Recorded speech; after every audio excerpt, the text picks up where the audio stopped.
Hi, I'm Dan with FreshPoint, and I want to take a few minutes and talk with you about the basics of mushrooms. Mushrooms are one of the most versatile and most important ingredients you can have in your kitchen larder at any time.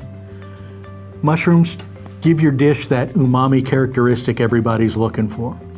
You may ask, what is umami? Well, it's the fifth flavor.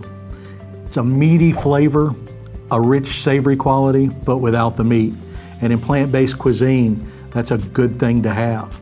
Portobellos are often used as a center of the plate meat substitute. Marinated and grilled, you can use it as a burger. You could even use it to replicate a steak on the plate.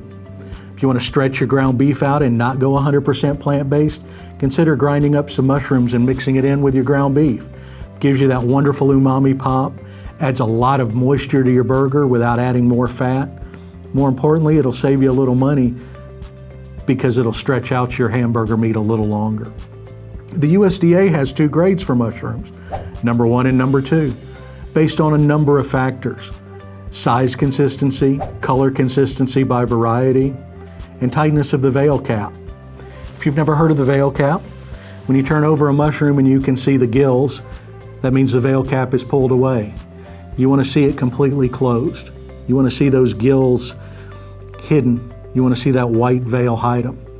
While it doesn't affect the quality, it just means the mushroom was picked a little older and was getting ready to go to spore. And what I mean by going to spore is mushrooms are truly unique. They neither propagate by a seed or a flower, they actually spore. And that's what the gills are for. You may want to cook an open veil a little longer, but certainly the flavor is going to be a lot of the same. When you store your mushrooms, keep them dry. Don't wash them until you're ready to use them, because they do come in dirty. Your portobello may come in with what looks like a dirt ball on the stem. Don't worry about it.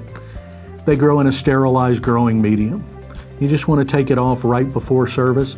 You can take the stem off. You can take a brush and wash it off, a damp cloth, however you choose to do it. Shiitakes are a little different in that they have a ton of that umami flavor. Sauteed on top of a burger, it can't be beat. But you need to get rid of the stem. While you can eat it, it's really not palatable. They're super tough, almost rubber-like. And in addition to the most common varieties, we have a myriad of cultivated mushrooms. And what I mean by cultivated is they're all grown in dark grow facilities in trays or bottles or logs of sterilized grow medium. We have the hen of the wood. It gets its name from the resemblance of the feathers of the breast feathers of a hen. We have brown and white hanchamitis. They add a little fruity flavor to your dish.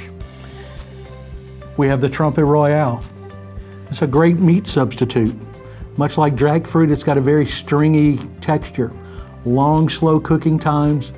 Think barbecue flavors, and then shred it for a mushroom-based pulled mushroom sandwich. We also have enokis. These are the smallest, most delicate. They have a slightly fruity flavor. They're grown in small bottles in the same growing medium, and that forces them to bunch together and stay thin and delicate throughout the whole process. Portobellos, creminis, and button mushrooms, believe it or not, are the same mushroom with 3 different names. In fact, all mushrooms of the button variety grown in the United States up until 1926 were brown. It was in 1926 that a farmer in Pennsylvania discovered a patch of white button mushrooms growing, and it changed the industry forever. Portobello mushrooms were a happy accident. A grower has supposedly left a tray of creminis and forgot about it, and came back and they were open and fully mature and ready to spore.